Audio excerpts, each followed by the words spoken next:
بسم اللہ الرحمن الرحیم۔ ناظرین کرام، جب اللہ پاک نے دنیا کو تخلیق کیا، اس کے بعد اللہ تعالیٰ نے اس زمین پر رہنے کے لیے اپنی ایک انسان کو تخلیق فرمایا۔ ان میں اماں حوا، بابا آدم کو سب سے پہلے انہیں تخلیق کیا گیا۔ اس کے بعد ان کے اولادوں نے اس دنیا میں جنم لیا۔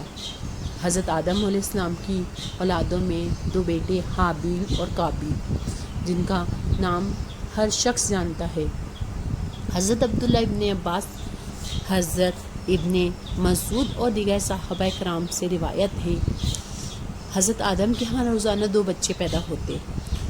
ہر جوڑے کے بچے کی دوسرے جوڑے کے بچے سے شادی کرتے تھے۔ قابیل نے ارادہ کیا کہ وہ قابیل کی بہن سے شادی کرے جو عمر میں حابیل سے بڑا تھا۔ قابیل کی جڑواں بہن بہت خوبصورت تھی۔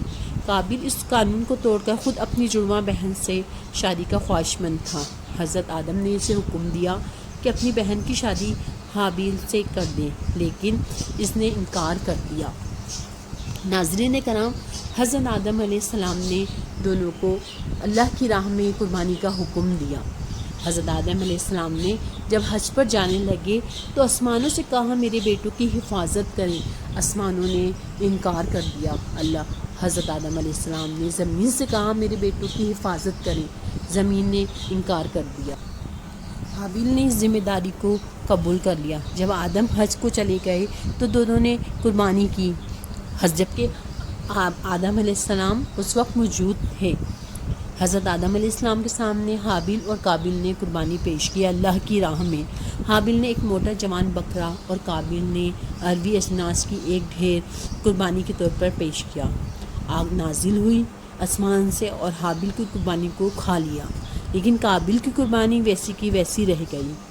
قابیل کو غصہ آیا اور قابیل نے غصہ کرنا شروع کر دیا اور حضرت آدم سے کہا آپ نے اس کی قربانی کے لیے قبول ہونے کے لیے دعا کی تھی، آپ اس کے ساتھ تھے، اس وجہ سے اس کی قربانی قبول ہو گئی، اور کہنے لگا کہ میں تجھے قتل کر دوں گا۔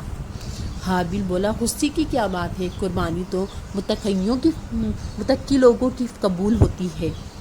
ایک رات حابیل کو چراگاہ سے آنے میں دیر ہو گئی تو حضرت آدم علیہ السلام نے قابیل سے کہا جاؤ اپنے بھائی کو دیکھ کر آؤ، اس کو کیوں دیر ہو گئی ہے۔ وہ چراگاہ پہنچا تو حابیل وہاں موجود تھا۔ قابیل نے کہا بتاؤ تمہاری قربانی کیوں قبول ہوئی، میری کیوں نہیں ہوئی؟ حابیل نے جواب دیا بے شک اللہ تعالیٰ متقی لوگوں کے ساتھ ہے۔ قابیل کو غصہ آ گیا۔ کچھ لوگ بیان کرتے ہیں کہ لوہا کا ڈنڈا تھا ہاتھ میں، اس نے اپنے بھائی کے سر پہ دے مارا، اور کچھ لوگوں سے روایت ہے کہ کہتے ہیں کہ اس نے پتھر اٹھا کے اس کے سر کو کچل دیا۔ اس طریقے سے دنیا میں پہلا قتل قابیل نے حابیل کا کیا، اور رہتی دنیا تک جتنے بھی قتل ہوں گے وہ سب قابیل کے نامہ اعمال میں لکھے جائیں گے۔ ہمیشہ قتل ہونے والا اور قتل کرنے والا دونوں دوزخی ہیں، کیونکہ قتل جب اس